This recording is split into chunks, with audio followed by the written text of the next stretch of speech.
읽겠습니다. 그러므로 내가 말하노니 하나님이 자기 백성을 버리셨느냐? 그럴 수 없느니라. 나도 이스라엘인이요 아브라함의 씨에서 난 자요 베냐민 지파라.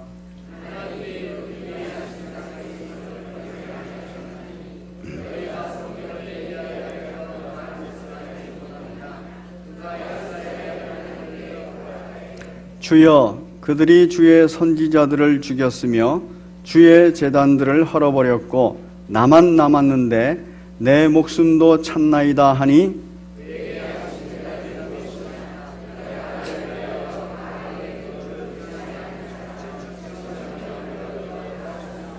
함께 읽습니다.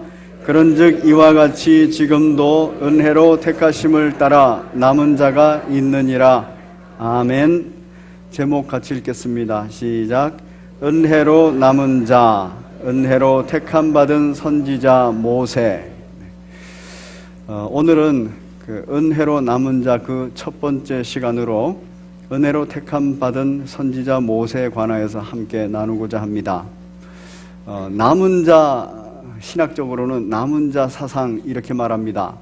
이 남은 자에 관한 계시는 하나님께서 하나님 나라를 누구를 통해서 또 어떤 방식으로 이루어내시는가 하는 것을 알려주는 그 방식입니다.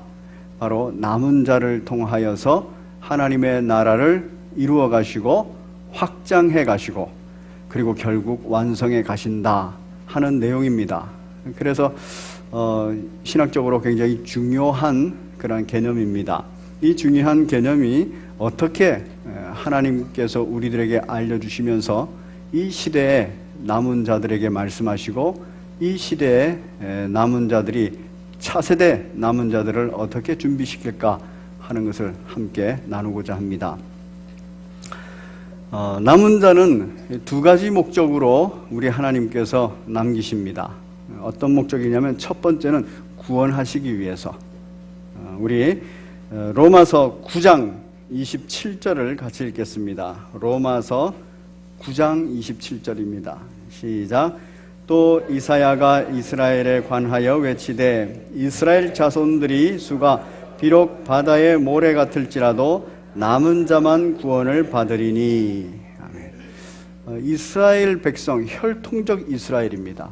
그 이스라엘이 이렇게 바다의 모래같이 많아도 누구만 구원받는다고요? 남은 자.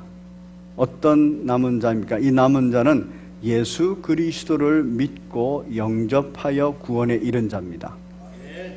하나님께서 구원하시기 위해서 남기신다 하는 겁니다. 즉 혈통적으로는 구원받는 것이 아니라는 얘기입니다. 자, 이렇게 구원받은 사람들 중에서 하나님의 또 특별한 남은 자가, 하나님께서 특별히 남기시는 자가 있습니다. 오늘 본문에 등장하고 있는 사람들 같은 사람입니다.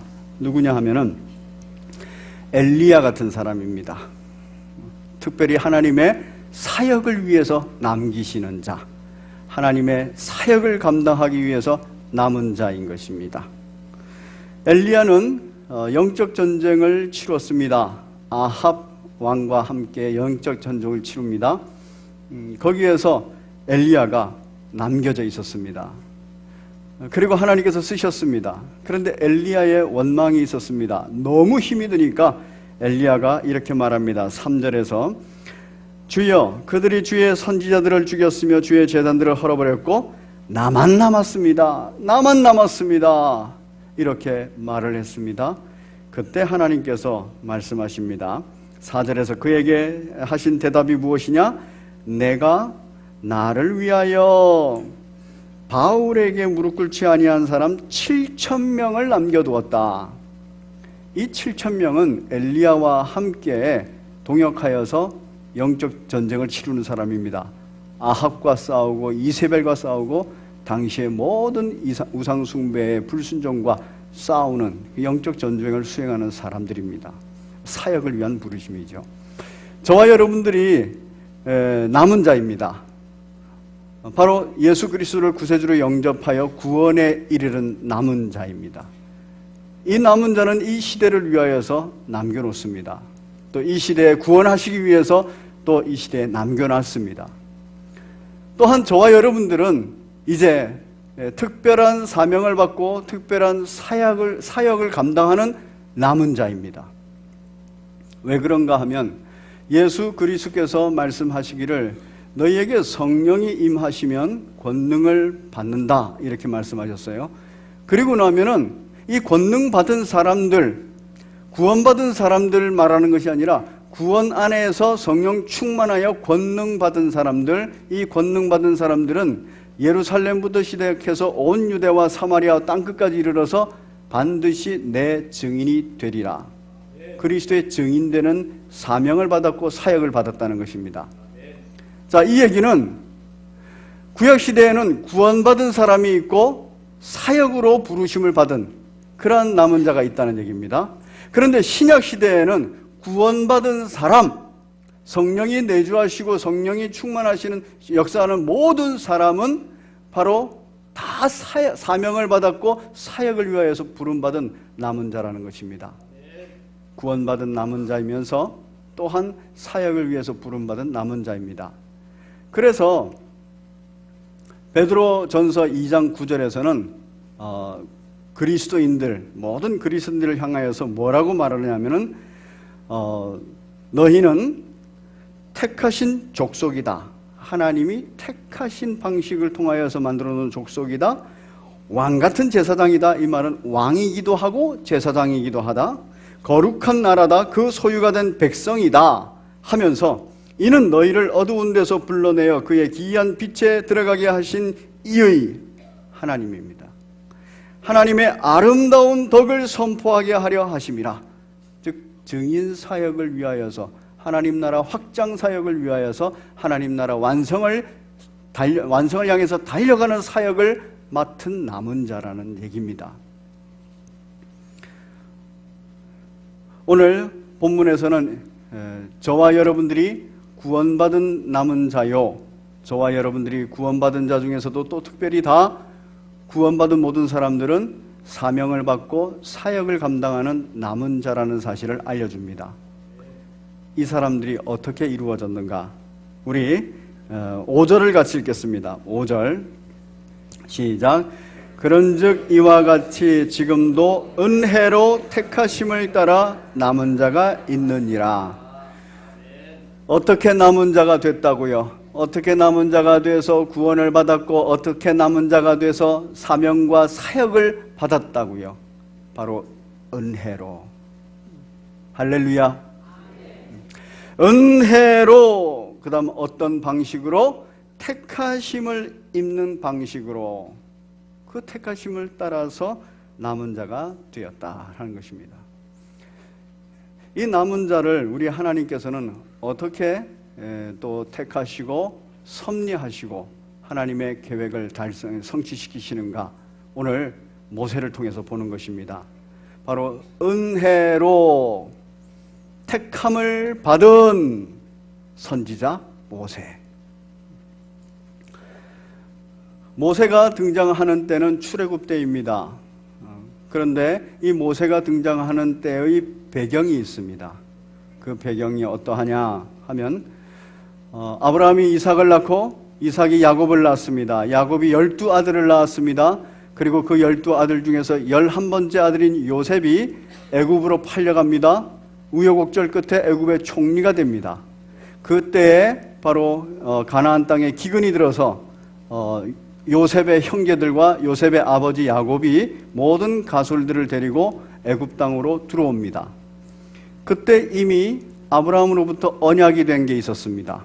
뭐냐면은 너희가 애굽 땅에 들어가서 몇 년 만에 나온다고요? 400년 만에 나올 것이다. 그래서 야곱이 자손 12아들들, 그러니까 12아들과 그 가솔들을 데리고 애굽에 들어갑니다. 이제 400년을 기다립니다. 400년 동안에 그들이 살았던 땅은 고센 땅입니다. 이 고센 땅은 상당히 독립되어 있는 곳이에요.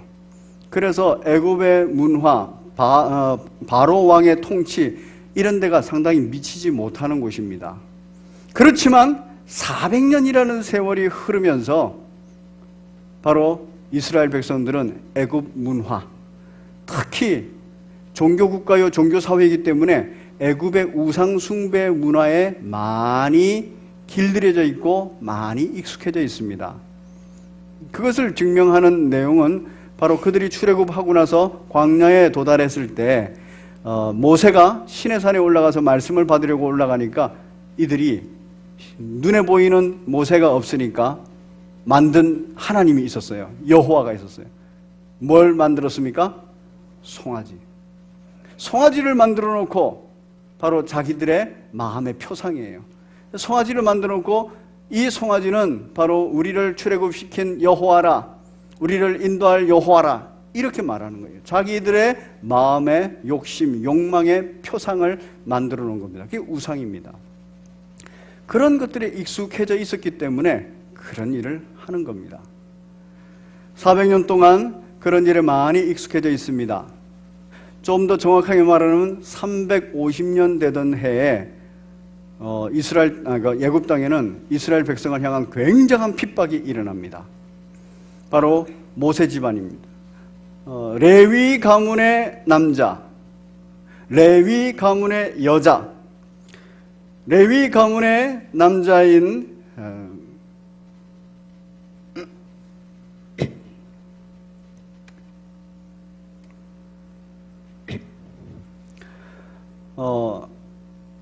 남자와 죄송합니다.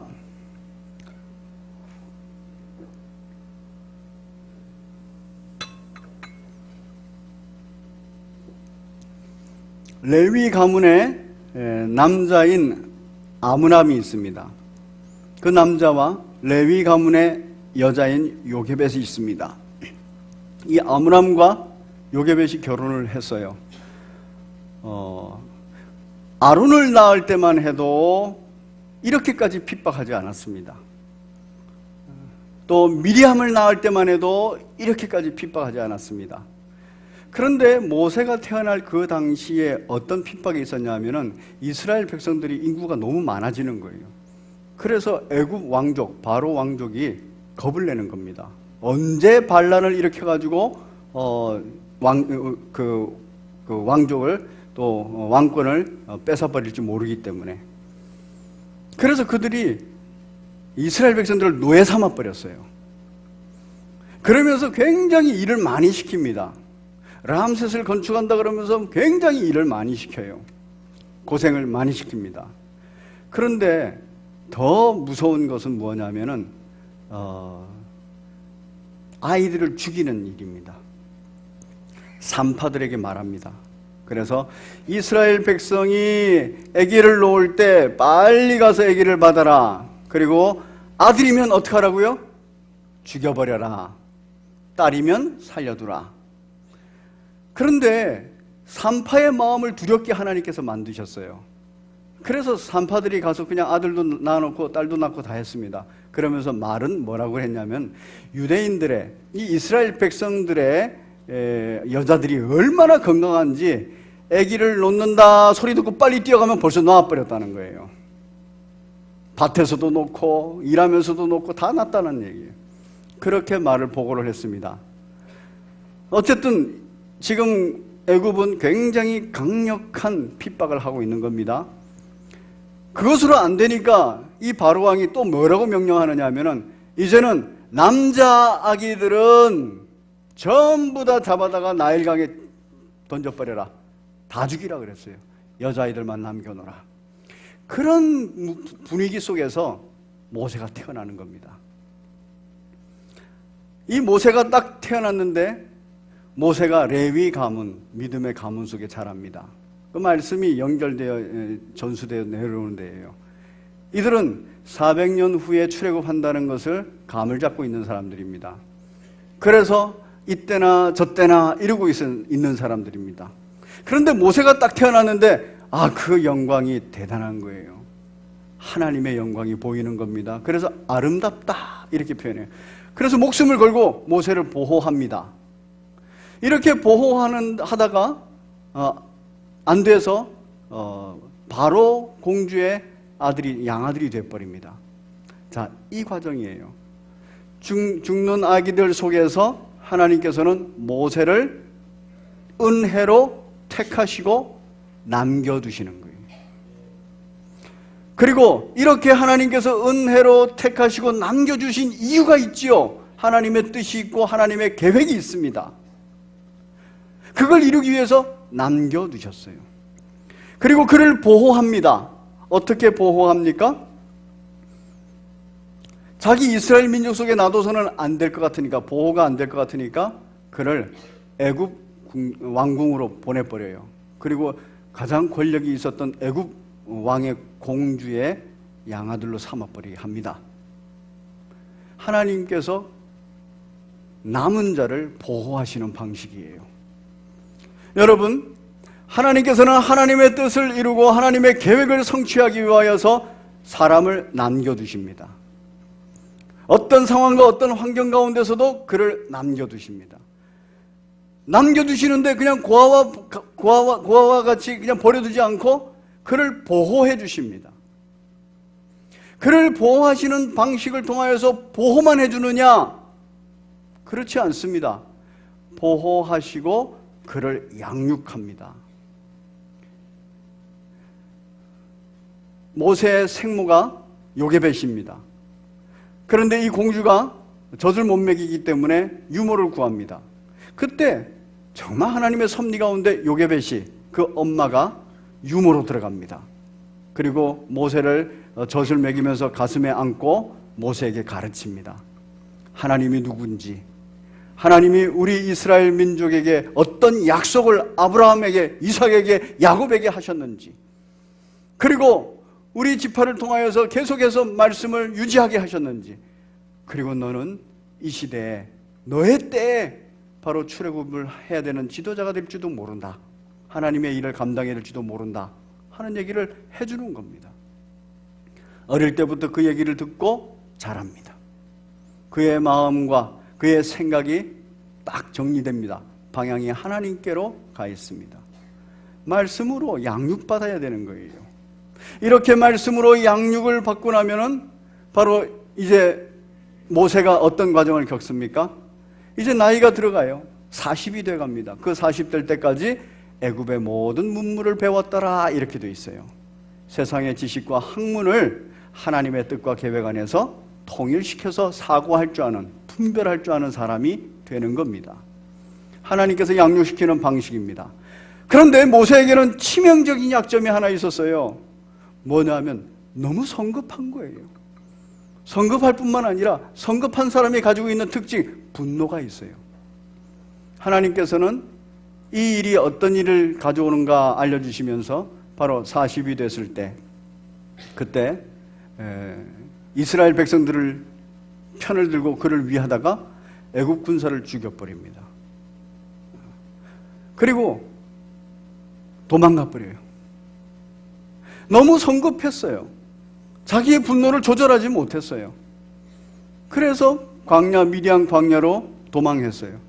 거기서 40년을 보냅니다. 40년을 보내면서 그의 인격이 성장합니다. 하나님을 아는 지식이 어릴 때 요게벳을 통하여서 성장해가고, 또 애굽 왕궁의 왕자로 살면서 세상을 아는 지식이 늘어만 갔습니다. 그리고 나서 그래도 하나님의 일을 할 수 없습니다. 지식이 많다고 일을 하는 거 아닙니다. 바로 하나님의 일은 인격이 성장해야 됩니다. 미디안 광야에서 40년을 보냅니다. 그래서 그가 모든 것을 내려놓고 하나님 앞에 아무런 능력 없는 자로 서버립니다.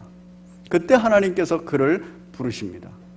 성경은 모세를 향하여서 이렇게 말합니다. 그 온유함이 세상에 그보다 더한 자가 없다. 가장 온유한 자라 이렇게 평합니다. 그럼에도 불구하고 모세는 그 성급함과 그 분노가 쉽게 사라지지 않았어요. 그래서 결국 그 성급함과 그 분노 때문에 가나안 땅에 들어가지 못하는 일이 벌어지지요. 이스라엘 백성이 갈증이 난다고 막 원성을 높였습니다. 원망했습니다. 하나님 앞에 간구했습니다. 하나님께서 반석에 명령을 내리라 이렇게 말했는데, 그 명령을 내리라는 소리를 안 듣고 성급함으로 이제 이스라엘 백성에게 화를 냅니다. 그러면서 하나님 말씀 그대로 하지 않고 반석을 2번 쳐버립니다. 물론 물은 나왔지요. 그렇지만 하나님께서는 내 영광을 드러내지 않았다. 온 유한만이 내 영광을 드러내는데 내 영광을 드러내지 않았다.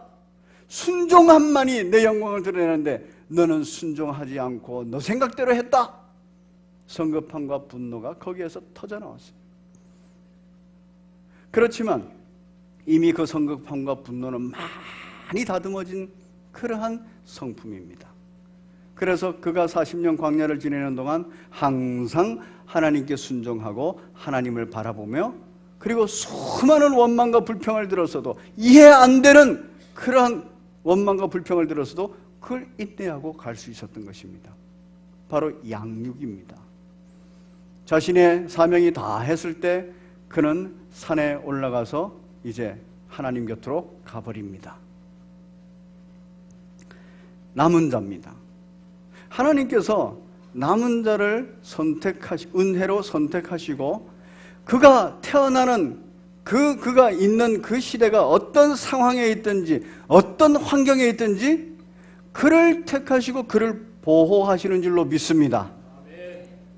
이 보호뿐만 아니라 그를 반드시 하나님의 뜻과 계획으로 말씀으로 양육하는 줄로 믿습니다. 또한 그렇게 양육이 어디까지 가느냐? 하나님을 아는 지식, 더 나아가서 세상을 아는 지식, 더 나아가서 그 모든 것을 수용하는 하나님 앞에 겸손한 인격까지 성장시킵니다. 그리고 하나님은 하나님의 일을 맡기고 하나님의 일을 성취하는 도구로 사용하는 것입니다. 이 남은 자의 패턴은 그 완성이, 그 구원의 완성이시자 또한 그 모든 것의 완성이신 예수 그리스도 안에서 똑같이 나타납니다. 성경에 나타나는 남은 자의 패턴은 똑같습니다. 예수님을 보면 이렇습니다. 바로 예수님 당시에도 바벨론 포로, 예수님 당시가 바로 이스라엘 다윗 왕국이 있다가 그 왕국이 불순종함으로 말미암아 바벨론의 포로로 잡혀갑니다. 그리고 70년 만에 돌아옵니다. 돌아올 때가 페르시아 왕국입니다. 그 페르시아 왕국 그 제국의 통치를 받다가 다시 그리스 알렉산더 제국에 의해서 또 통치를 받습니다. 그리고 예수님 당시에는 로마의 통치를 받습니다. 그때 문화가 어떻습니까? 이방 문화입니다. 수많은 우상들이 있습니다. 모세 당시에 그 수많은 우상들, 나일강 생명의 젖줄이라 하고 개구리 이 파리 악질 그리고 악성 종기 우박 메뚜기 흑암 장자 이런 모든 것들을 숭배했어요. 그걸 자신들의 욕심 욕망의 표상으로 만들어 놓고 그걸 숭배했어요. 그런데 그 우상이 결국에는 재앙이라는 것을 알려주셨습니다. 10가지 재앙을 통해서. 그러면서 우상 숭배는 재앙이다, 이걸 가르쳐줬어요. 예수님 당시에도 우상 숭배가 팽배합니다. 왜? 약 400년 동안 이스라엘이 400년 만에 출애굽했듯이 약 400년 동안 포로 기환하고 나서 그 400년 동안 바벨론 제국을 거치고 페르시아 제국을 거치고 알렉산더 제국을 거치고 로마 제국이 거치는 그 모든 동안에 그 나라들의 우상들을 다 문화로 받아들인 거예요. 심지어는 그들이 점령할 때마다 그들이 섬기는 신들을 예루살렘 성전에다가 버젓이 갖다가 놨습니다. 그리고 예루살렘 성전에서 그들의 신들을 향해서 제사를 지내게 했습니다. 그 문화가 익숙한 거예요. 어떤 문화입니까? 제우스 신을 섬깁니다. 하데스 신을 섬깁니다. 아폴로, 아프로디테, 또 데메테르, 디오니소스, 그리고 헤라 신, 포세이돈 등 바로 올림포스의 12신이라는 이 신을 다 섬깁니다. 우상 숭배에 빠지는 거죠. 당시에 굉장한 고통을 받습니다. 이스라엘 백성이 애굽에서 고통을 받았듯이 또 당시에 이스라엘 백성들이 로마 치하에서 고통을 많이 받습니다. 그래서 그들 마음속에는 로마로부터 해방시켜줄 메시아가 오면 좋겠다라는 메시아 대망 사상이 생겨납니다. 그때 예수님이 태어나시는 겁니다. 그리고 예수님이 이제 태어났습니다. 그 상황과 그 환경, 우상숭배가 팽배해 있는 그 상황과 그 환경에 태어났습니다. 우리 하나님께서는 예수님을 이제 보호하셔야 돼요. 헤롯 왕이 2살 이하를 다 죽이려고 합니다. 다 죽였습니다. 그때 하나님께서는 예수님을 보호하는 방식으로 애굽으로 보냈습니다. 마치 뭐와 같습니까? 애굽 땅 고센 땅에 있었던 모세가 도피한 곳이 애굽 왕궁인 것처럼 그 적군지대의 핵심으로 들어가는 거예요. 애굽 땅으로 들어갑니다. 거기에서 보호를 받습니다. 그리고 아무 이름 없는 나사렛으로 와서 다시 보호받는 30년을 보냅니다. 그 30년 동안 뭐를 했을까요? 보호받는 중에 반드시 뭐를 해야 됩니까? 하나님 말씀으로 양육이 돼야 돼요. 요게벳에 의해서 모세가 양육됩니다. 마리아에 의해서 예수님이 양육됩니다. 마리아는 자신이 수태할 때 수태고지를 정확하게 기억하고 있다고 성경은 기록합니다. 그리고 마리아는 예수님이 12살 되던데 성전에 올라갔는데 그때 예수님이 뭐라고 하셨는지를 정확하게 기억하고 있다고 성경은 기록합니다. 그 얘기는 예수님을 향한 하나님의 뜻이 뭐고 하나님의 계획이 뭔지를 이미 알고 있고 그걸 예수님과 함께 대화했다는 얘기입니다. 그리고 마리아는 끝까지 예수님을 따라다니면서 예수님을 서포트합니다. 바로 남은 자예요. 남은 자의 완성의 모습, 그 성취의 모습은 바로 하나님께서 어떤 상황과 환경에도 출생시키시고 또 그 상황과 환경에서 보호하시고 그 보호하는 중에 하나님의 말씀으로 양육하시고 세상의 학문으로 양육하시고 무엇보다도 바로 성령 충만함으로 인격으로 양육하신다는 말씀입니다. 이 패턴이 변하지 않습니다. 오늘날 이 패턴은 우리들에게 그대로 적용됩니다. 오늘날 저와 여러분들이 살아가고 있는 이 세상이 어떻습니까? 이 대한민국 땅이 어떻습니까? 나일강, 개구리, 이 파리, 악질, 악성종기, 우박, 메뚜기, 흑암, 장자의 죽음을 맞이해야 되는 그 우상숭배에 빠져 있지 않습니까? 재앙에 빠져 있는 거예요. 제우스, 하데스, 아폴론, 아프로디테, 데메티스, 그리고 디오니소스, 그리고 헤라, 포세이돈, 이런 것에 빠져 있지 않습니까? 그 재앙입니다. 지금 우리가 빠져 있는 우상숭배 어떤 곳입니까? 물질의 우상에 빠져 있습니다. 명예의 우상에 빠져 있습니다. 권력의 우상에 빠져 있습니다. 그래서 하나님을 의지한다고 하면서도 물질을, 명예를, 권력을 의지하고 살아갑니다. 하나님을 섬긴다고 하면서 물질도 섬기고 명예도 섬기고 권력도 섬기고, 하나님만 믿고 산다고 하면서 남편을 믿고 살고 아내를 믿고 살고, 하나님을 향해서 살아간다 하면서 자식을 향해서만 살아가는 그러한 우상들이 되어 있지 않습니까? 성적인 쾌락이 우상이 되어 있습니다. 물질 만능주의가 돼서 그 물질이 우상이 되어 있습니다. 그것에 우리는 이미 노출되어 있고 그것에 우리는 이미 익숙해져 있는지도 모릅니다. 그래서 마치 뭐와 같냐 하면은 유일신 삼위일체 하나님을 믿고 섬긴다 하면서 다신사상을 가지고 있는 것 같아요. 마치. 그래서 하나님을 믿지만, 하나님만을 의지하지만 돈도 있어야 돼. 돈에 의지해야 돼. 권력에 있어야 돼. 권력에 의지해야 돼. 명예가 있어야 돼. 명예에 의지해야 돼. 건강이 있어야 돼. 건강에 의지해야 돼. 우리들이 이렇게 우상숭배로 다신사상에 빠져 있는 경우들이 있다는 거예요. 그런데 이러한 상황과 이러한 환경 속에서도 하나님은 누구를 남겨놓으신다고요? 남은 자를 남겨놓으신다고요. 남은 자를 출생시키시고 보호하시고 말씀으로 양육하시고 세상 학문으로 양육하시고 인격적으로 양육하세요. 성령 충만함으로. 그러면서 이 시대의 사명을 감당하게 한다는 것입니다.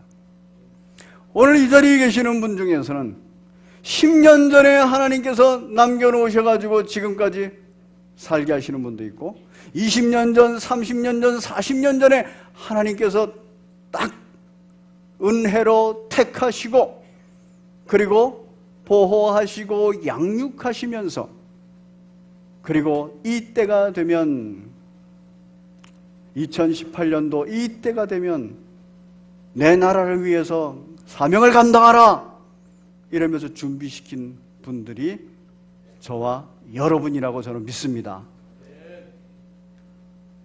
이를 위하여서 지금까지 하나님께서 보호해 주셨어요. 그리고 인도하시면서 양육해 주셨어요. 그리고 지금까지 무엇을 먹을까 마실까 입을까 이 염려로 신앙을 버리지 않게 하셨어요. 먼저 그의 나라와 그의 의를 구하면 된다라는 믿음을 가지고 예배의 자리에 나오게 하셨습니다. 이 부분이 뚜렷할 때 우리는 이 시대의 남은 자가 되는 줄로 믿습니다. 이 시대의 남은 자는 영적 전투로 치열한 사람이에요. 지금도 여러분들이 영적 전투로 치열하다면 여러분은 이 시대의 남은 자입니다. 이 시대의 남은 자는 또 한 가지 해야 됩니다. 믿음의 후배들을 위하여서 남은 자, 앞으로의 미래의 남은 자를 위하여서 지금 양육에 힘을 써야 돼요. 부모로서 자녀를 양육해야 되고 교사로서 우리 학생들을 믿음의 후배들을 양육해야 됩니다. 바로 여기에 힘을 쓸 때 이 시대의 남은 자가 됩니다. 어디에서요? 대한민국 땅에서, 모한 세상에서, 세속적인 가치관과 우상숭배가 팽배한 이 땅에서 우리 성심교회 교우들은 항상 남은 자로 남아있기를 바랍니다. 내가 남은 자인가 아닌가를 확인하는 방법이 있습니다. 지금 내가 삶의 자리에서 치열하게 영적 전투를 수행하고 있는가? 예배를 드리기 위하여서 치열하게 세상과 싸우고 있는가? 공예배 자리에 출석하기 위해서 치열하게 내가 영적 전투를 수행하고 있는가? 이거 물어보셔야 됩니다. 두 번째는 내가 내 삶의 자리에 상황이 어떠하든 환경이 어떠하든 내 자녀를, 내 믿음의 후배를 양육하기 위해서 치열하게 내가 그 양육에 헌신하고 있는가? 적어도 이 두 가지는 되어 있어야 됩니다. 내가 다음 세대의 남은 자라면 점검하셔야 돼요. 어느 세대의 남은 자이든 현재 치열하게 영적 전투를 수행하고 있어야 됩니다. 우리 자녀를 볼 때도 지금 현재 영적 전투를 치열하게 싸우고 있는가? 부모들이, 선배가 봐줘야 돼요. 그리고 그들도 마음 가운데서 잘 양육을 받고 있는가? 하나님의 말씀 배우기보다는 세상의 학문을 배우기를 더 좋아하고 하나님께 예배드리기보다는 세상에 나가서 즐기고 노는 것을 더 좋아한다면 그는 아직까지 준비가 되어 있지 않은 거예요. 부모로서, 우리 믿음의 선배로서 우리의 자녀들, 우리의 믿음의 후배들을 보면서 그 일을 수행하고 있는가 봐주셔야 됩니다. 남은 자들은 공통적으로 생각합니다. 차세대 우리 믿음의 후배들이 신앙생활을 하는 데 있어서 결코 큰 낭패를 보지 않고 어려움을 겪지 않도록 내가 최선을 다해서 상황과 환경도 만들어주고 최선을 다해서 믿음도 성장시킨다. 양육을 통하여서 믿음 성장에 헌신한다. 이게 남은 자의 생각입니다. 앞으로 20년, 30년 후 우리 믿음의 후배들, 우리 믿음의 자녀들 신앙생활 하기가 지금 우리가 신앙생활 하는 것보다 더 어렵습니다. 분명합니다. 왜냐하면 지금보다 더 많이 우상숭배에 노출되어 있을 거고 지금보다 더 많이 세상이 공격할 거고 법적으로 공격하고 또 인신공격을 하고 더 많은 핍박이 있을 겁니다. 그때 우리 믿음의 자녀들이 아이고 하나님의 영광을 보는 것보다 나는 세상의 영광 보는 게 훨씬 더 편하고 좋아 이러고 나가버리면 우리는 우리 시대의 일을 감당 못한 겁니다. 천국 가면 하나님이 분명히 물으실 것 같아요. 너는 너의 시대에 너의 자녀를 향해서 너의 믿음의 후배를 향해서 정말 남은 자로서 남은 자를 양육했느냐? 남은 자를 보호하고 남은 자를 양육하고 남은 자를 위하여 기도했느냐? 물으실 겁니다. 사랑하는 성도 여러분, 내 자신도 남은 자로서 온전히 점검하시고 내 자녀들, 내 믿음의 후배들도 남은 자로서의 삶을 살 수 있도록 잘 점검해 주시고 잘 양육해 주시고 하나님의 때에 그들이 벌떡 일어나서 치열한 영적 선투를 싸우는데 능력을 입을 수 있도록 기도하시는 복된 여러분 되시기를 바랍니다. 이 일을 위하여서 저와 여러분들을 부르셨어요. 바로 모세처럼, 바로 예수님처럼, 로마서를 기록한 바울처럼 이 일을 위해서 저와 여러분들을 부르신 줄로 믿습니다. 우리 함께 찬송가 342장입니다. 342장. 우리들의 삶의 자리가 시험이 많을 때 많고 또 친구라고 사귀었는데 이 친구가 세상적인 친구요, 그러면